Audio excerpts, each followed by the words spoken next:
শুরু করা যাক। আমরা পেয়েছি অতিথিদের,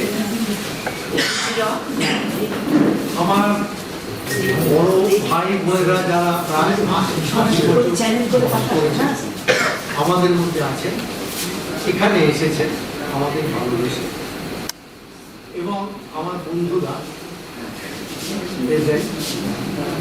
আমরা অত্যন্ত আনন্দিত যে এইখানে এই অনুষ্ঠান, যেখানে 80 বছরের মধ্যে যারা ইউনিভার্সিটিকে ভালোবাসেন, অনেকদিন এখানে কাজ করেছেন, তাদেরকে আমরা সম্মানিত করতে পারব, তাদেরকে এখানে সম্মান জানাতে পারব।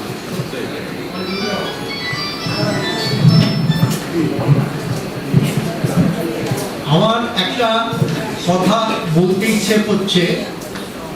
আমাদের ইউনিভার্সিটির পেনশনারদের সংখ্যা প্রায় 1750 জন।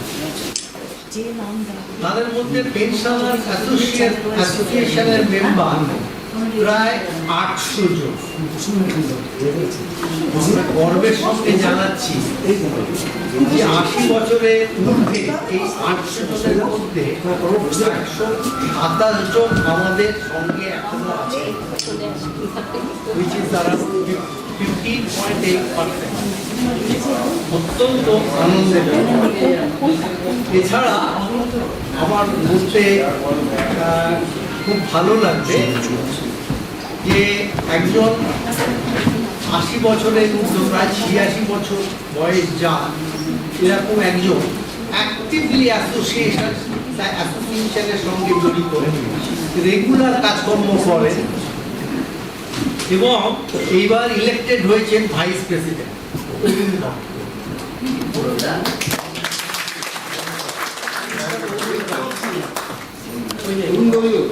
তো এইসবের কথা বলে আরেকটা কথা আমি বলতে ইচ্ছে করছে যে আপনাদের সকলকে এখানে এই অনুষ্ঠানে সাদর আমন্ত্রণ জানাই, অভ্যর্থনা জানাই আপনারা এখানে এসেছেন বলে অত্যন্ত আনন্দিত। আপনাদের ধন্যবাদ। সকলে সুস্থ থাকুন, ভালো থাকুন এবং আমাদের এই সংসারটা এইভাবে আমরা শুরু করব। প্রথমে আমি বলবো আমাদের জেনারেল সেক্রেটারি, তার কিছু কথা আছে এই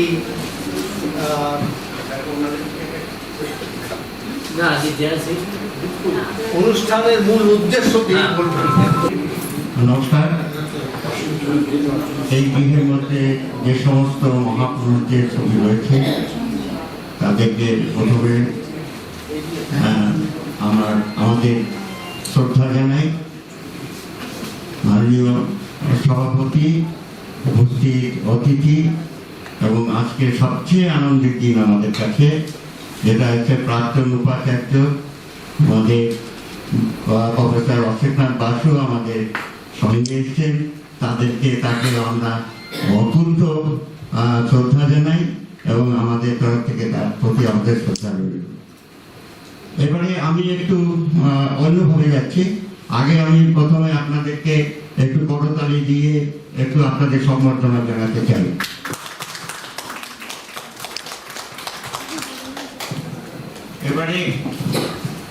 এবারে আমাদের মূল কথা যেটা, আজকে দেখুন আমাদের এই অ্যাসোসিয়েশনের সভাপতি এবং আজকের যারা আমাদের প্রধান অতিথি আপনারা যে এসছেন তাদেরকে সবাইকে আমাদের সংগঠনের পক্ষ থেকে অকুণ্ঠ শ্রদ্ধা জানাচ্ছি এবং আপনাদেরকে সবাইকে আমাদের নমস্কার জানাচ্ছি।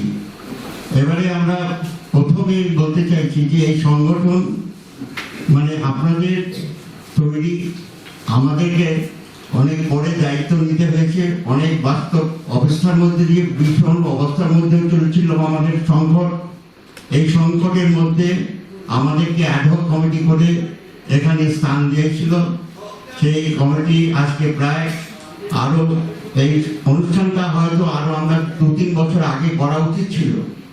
কি অবস্থার মধ্যে আমরা গেছি আপনারা সবাই জানেন, সেটা আমরা করে উঠতে পারিনি। কিন্তু আমরা অনেককে এই সময় হয়তো হারিয়েছি, তাদেরকে আমরা সম্বর্ধনাটা দিতে পারিনি। সেজন্য আমরা তাদের কাছে দুঃখ প্রকাশ করছি, ক্ষমা চাইছি।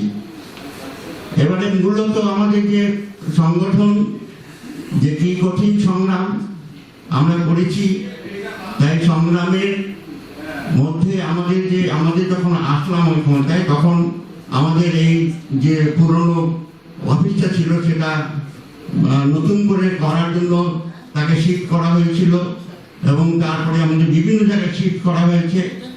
আমরা সেখান থেকে রাজ্যের প্রায় 6-7টা মিটিং করতে পেরেছি রাজ্য কমিটি, এবং আমাদের একটা সংবিধান ছিল, সেই সংবিধানটাকে আমরা খুঁজে পাইনি। তারপরে আবার নতুন করে সংবিধান তৈরি করতে হয়েছে। তার জন্য আমরা এক্সটেন্ডেড এক্সিকিউটিভ কমিটি করে সেই আমাদের সংবিধান তৈরি করা হয়েছে এবং সংবিধান এবং আমাদের তার পরবর্তীকালে আমাদের যে দীর্ঘদিনের পাওনা, যে রাজ্য সরকারি কর্মচারীদের যে বর্ধিত হারে যাতে যে মাইনা হয়েছিল বা পে স্কেল হয়েছিল, সেটা আমাদের এখানে তখনও লাঘব হয়নি। সেই নিয়ে আমরা রাজ্য কমিটির সঙ্গে আন্দোলন করেছি, বর্তমান কর্মচারীদের সঙ্গে আন্দোলন করেছি এবং পরবর্তীকালে আমাদের সেই আকাঙ্ক্ষিত যে অর্ডারটা এলো সেটাও আংশিক এলো, পুরোটা এলো না। এই আংশিক রিপোর্টটাকে পরবর্তীকালে পুরো ঠিক করার জন্য আমাদের বিশ্ববিদ্যালয়ের যে ফাইন্যান্স অফিসার ছিলেন, ওনার চেষ্টা ছাড়া আমরা এটা কিছুতেই উদ্ধার করতে পারতাম না এবং অনেকদিন তার জন্য দেরি হতো ওনাকে। সেই জন্য আমাদের তরফ থেকে অখণ্ড ধন্যবাদ জানাচ্ছি। এবারে রয়েছেন আমাদের মাঝখানে, এবং এই যে পে স্কেলের এফেক্টটা যাতে আমরা পেতে পারি, এবং তার জন্য তখন প্যান্ডামিক তুঙ্গে এবং বিভিন্ন ডিপার্টমেন্ট থেকে কর্মী সংগ্রহ করে এবং এই প্যান্ডামিকের মধ্যে আমাদের উপরে আরো অনেক ঝঞ্ঝাট এসেছিল এটাকে রুখে দেওয়ার জন্য, যাতে জিপিএফসিপি এবার একটা ছিল সেই সমস্যাটাকে সমাধান করে স্যার সেটাকে যেভাবে ওই 1 মাসের মধ্যে যেভাবে করেছিলেন, তার জন্য যেমন আমাদের সংগঠনের সদস্য বিজন রায় বিভিন্ন ডিপার্টমেন্ট থেকে সংগঠন মানে কর্মীদের তুলে নিয়েছেন, পঙ্কজ চক্রবর্তী, উত্তম বাবু, বিভিন্ন যে সদস্যদের তুলে নিয়ে এসে স্যার যেভাবে করেছিলেন তা আমরা জীবনে ভুলতে পারবো না, এবং যেভাবে আমরা পেয়েছি তার কাছে আমরা চিরকৃতজ্ঞ থাকবো। এবারে আমাদের মূল কথা হয়েছে যে আমরা যে এই সংগ্রাম করতে গিয়ে আমরা যে কতগুলো দায়িত্ব পালন করতে পারিনি, সেটার জন্য আপনাদের কাছে ক্ষমা চাইছি, এবং আপনারা মূল্যায়ন করবেন আমরা এতদিন থেকে থাকার পর যে সমস্ত কাজগুলো করতে পেরেছি। এইবারে আমরা বলবো যে আপনাদের মূল যে জায়গাটা, যে আমাদের সংগঠনের যে সমস্ত দায়িত্বগুলো আমাদের দেওয়া হয়েছিল একে একে পালন করার চেষ্টা করেছি, এবং আপনাদেরকে আজকে যে এখানে আনতে পেরেছি এবং আপনাদেরকে আমরা আমাদের আকাঙ্ক্ষিত যে সম্বর্ধনা দিতে পারছি, এই জন্য আমরা নিজেদেরকে গর্ববোধ মনে করছি। এইবারে যদি আসি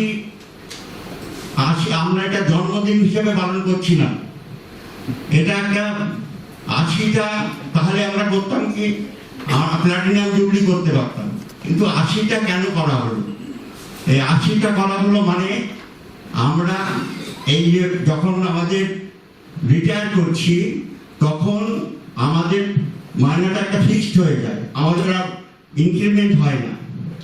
এই ইনক্রিমেন্ট হয় না, কিন্তু আমরা বসে থাকি কবে আমাদের 80 বছর হবে, তখন আমরা আমাদের একটা বর্ধিত জাম করবে, একটা জাম করে যায়, একটা আর্থিক সচ্ছলতা ফিরে আসে, এবং সেটাকে উপভোগ করার জন্য আমরা ওয়েট করি, এবং 80 বছরটাকে সেই জন্যই আমরা লক্ষ্য করে রেখেছি যে 80 বছর হলেই তাদেরকে আমরা সম্বর্ধিত করব। এবারে মূলত হয়েছে যে আজকে যে সমস্ত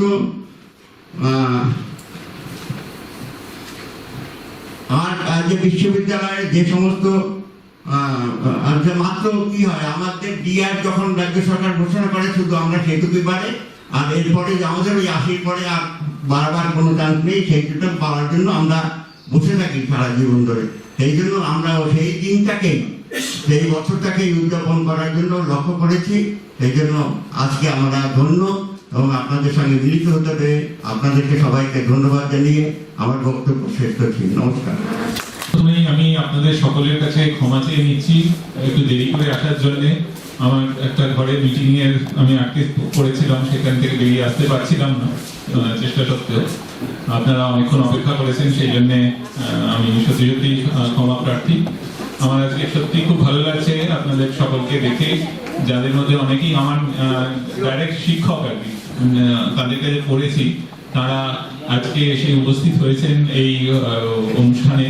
আপনাদের সংগঠিত করতে পেরে আমরা সত্যি সত্যি গর্বিত মনে করছি, এবং আমি বিশ্বাস করি যে আপনারা আরো অনেকদিন আরো সুস্থভাবে থাকুন আমাদের সঙ্গে, এবং আমাদের নানান রকম আপনাদের যে সুচিন্তিত মতামত পরামর্শ সেগুলো দিয়ে আমাদের বিশ্ববিদ্যালয়কে আরো এগিয়ে নিয়ে যেতে সাহায্য করবেন। খুবই ভালো থাকুন। খুব বেশি কথা বলবো না, এই অনুষ্ঠান সুষ্ঠুভাবে সম্পন্ন হোক এটাই চাইবো। আমাদের বিশ্ববিদ্যালয় আপনাদের সকলের অনেক দিনের কন্ট্রিবিউশনের মধ্যে দিয়ে আমরা এগিয়ে চলেছি। আশা করব আগামী দিনে আমরা আরো ভালোভাবে এগিয়ে নিয়ে যেতে পারবো। সেই আশীর্বাদ আপনারা আমাদের দেবেন, এবং যে কোনো সময় যে কোনো কিছু যদি আপনাদের মনে হয় আমাদের জানানোর, সেটা নিশ্চয়ই জানাবেন। আমরা চেষ্টা করব সেগুলোকে রূপায়ণ করে যতটা সম্ভব বিশ্ববিদ্যালয়কে আরো এগিয়ে নিয়ে যেতে। এইটুকু বলে আমি শেষ করছি। আমাকে আবার আমার আসলে ইঞ্জিনিয়ারিং ফ্যাকাল্টি কাউন্সিল মিটিং আছে 3টে থেকে, সেই জন্য আমাকে একটু বেরিয়ে যেতে হবে। আমি থাকতে পারলে আপনাদের সঙ্গে আরো বেশি সময় ধরে খুব খুশি হতাম, কিন্তু এই মিটিংটা খুব ইম্পর্টেন্ট আর কি, মানে কারিকুলাম রিভিশন ইত্যাদি আছে, তো সেই জন্য আমাকে একটু যেতে হবে। আপনারা একটু দয়া করে আমাকে যদি মানে অনুমতি দেন আমি তাহলে বেরিয়ে যেতে পারবো। আপনারা ভালোভাবে থাকুন, ভালোভাবে আজকের অনুষ্ঠান হোক, এই কামনা করে আমি শেষ করছি। নমস্কার। আমাদের ফিনান্স অফিসারকে কিছু বলবার জন্য।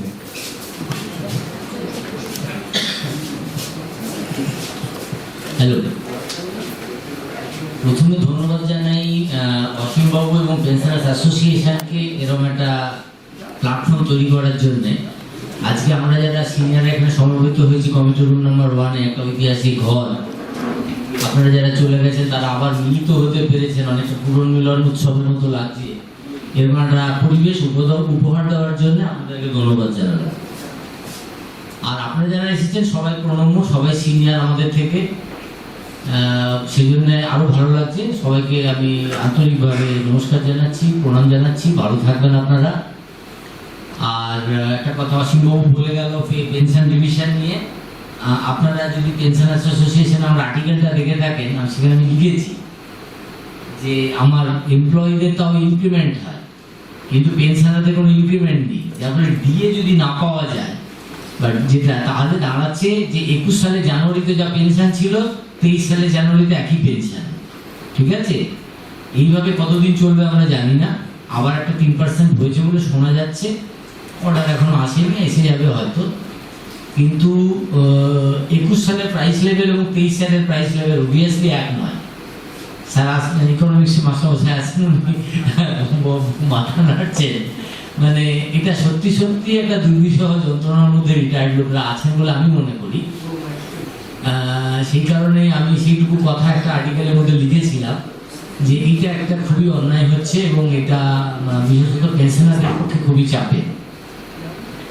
এর মধ্যে যাদবপুর বিশ্ববিদ্যালয়ে যেটা করা যায় সেটা আমরা করেছি, যেহেতু বয়স্ক লোকেদের চিকিৎসার খরচাটা একটু বেশি থাকে, সেই কারণে আমরা অনেক হাসপাতাল এবং ডায়াগনস্টিক সেন্টারের সাথে টাই আপ করেছি।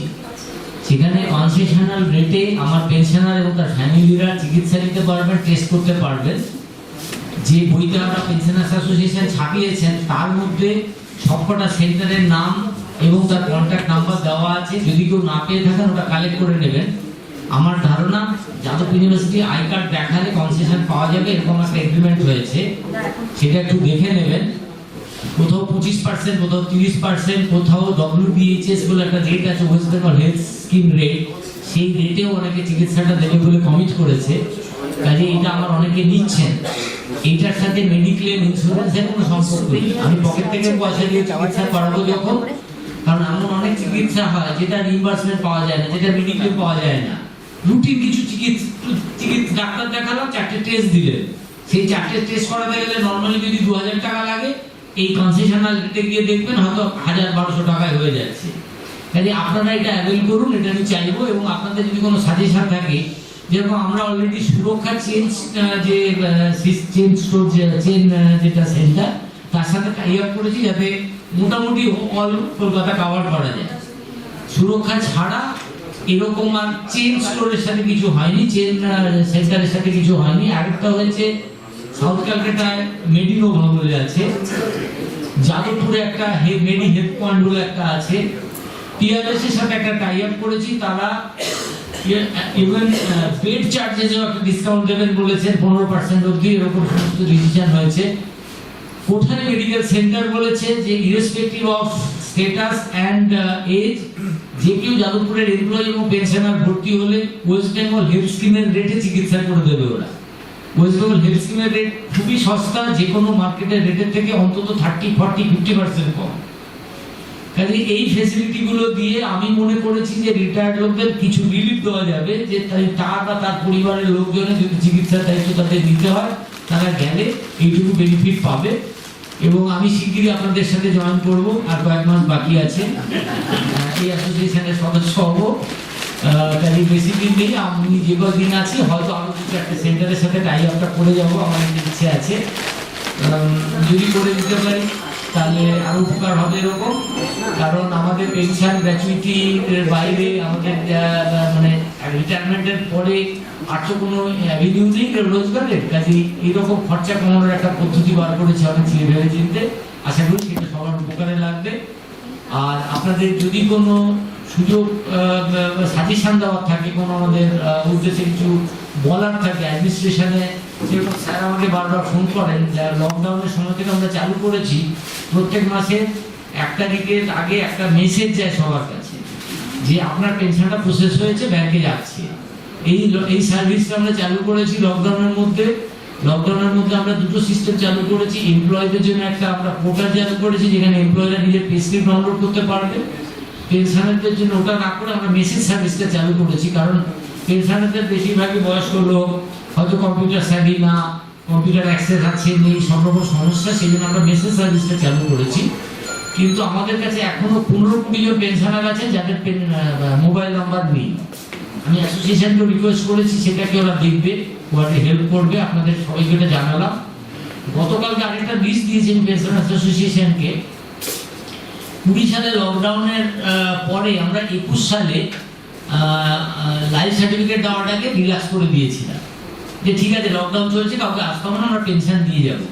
এইটা করতে গিয়ে আমাদের বেশ কিছু পেনশনারের কিন্তু এক্সেস পেনশন চলে গেছে। আমরা সবকটা পেনশন ফেরত পেয়েছি except one pensioner from Contai, যেখানে প্রায় 1,71,000 টাকা আমার ইউনিভার্সিটি লস হয়েছে। তার ছেলে বা মেয়ে, নাতি নাতনি তারা ডেবিট কার্ডে আরামসে মাসের পর মাস টাকা তুলে গেছে। এটা আমি লসেরকে দিয়েছি, থানা পুলিশ বা কি করে আদায় করা যায় আমি জানি না, এটা একটা খুব অসুবিধার জায়গা।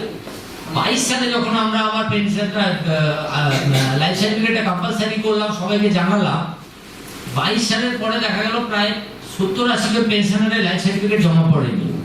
তারপর আমরা জানতে পারলাম যে 10-12 জন তার মধ্যে গত হয়েছে, কারণ আপনারা জানেন যে কোভিডের মধ্যে অনেক পেনশনারি মারা গেছে। হ্যাঁ, আমি একটু বেরিয়ে যাচ্ছি, কারণ আমার একটা ওই যেটা বললাম ফ্যাকাল্টি কাউন্সিল মিটিং আছে একটা, যেটা একটু যেতে হবে, আপনাদের সকলের অনুমতি। তো যার ফলে দেখা গেল আমরা যাদের পেনশন বন্ধ করেছিলাম 22 সালে, সেখানে দেখা গেল প্রায় 10-12 জন এরকম পাওয়া গেছে যারা সত্যি মারা গেছে, বাড়ির লোক জানাননি। এটা একটা সত্যি অসুবিধে, যার কাছাকাছি এখানে কেউ থাকে না, তার নিয়ে রিলেটিভ কেউ নেই, ছেলে মেয়ে বিদেশে থাকে, এখন তো সব বেশিরভাগই সেরকম অবস্থা, আমরা জানতে পারি না অনেক সময়। তো কিন্তু এখনো আমরা 22 সালের মে মাস থেকে 23 সালের ফেব্রুয়ারি শেষ হলো আজকে, এখনো প্রায় 18 জন পেনশনার তারা কিন্তু এখনো রিপোর্ট করেননি, তাদের স্ট্যাটাস আমরা জানি না, তাদের পেনশন কিন্তু মে 2022 থেকে বন্ধ আছে। এই 22 জনের বিষয়ে একটা সিদ্ধান্ত নিতে হবে। লিস্ট রয়েছে, আমি এর কাছে অসীমদার কাছে লিস্টটা দিয়েছি, আপনাদের সবাইকে বলার উদ্দেশ্য আপনারা সবাই দেখবেন, আরো চেনাশোনা নিজেদের মধ্যে যদি থাকে আমাদের জানাবেন। যদি মারা গিয়ে থাকেন তাহলে তারটা ক্লোজ হবে, যদি বেঁচে থাকেন, যদি পেনশন পাচ্ছেন না, 8 মাস 9 মাস 10 মাস হয়ে গেল, আমরা ইমিডিয়েট সমস্ত টাকাটা দিতে চাই, সেই বিষয়ে আপনারা সহযোগিতা করবেন এই আশা রাখছি। আর যাদের মোবাইল নাম্বার নেই, আপনারা দয়া করে মোবাইল নাম্বারটা একটু প্রোভাইড করে দেবেন। আজকে যারা এসছে তারা যদি কেউ পেনশনের খাতায় সই না করে থাকেন, পেনশনের খাতায় সই করবেন, বছরে একবার সই করতে হয়।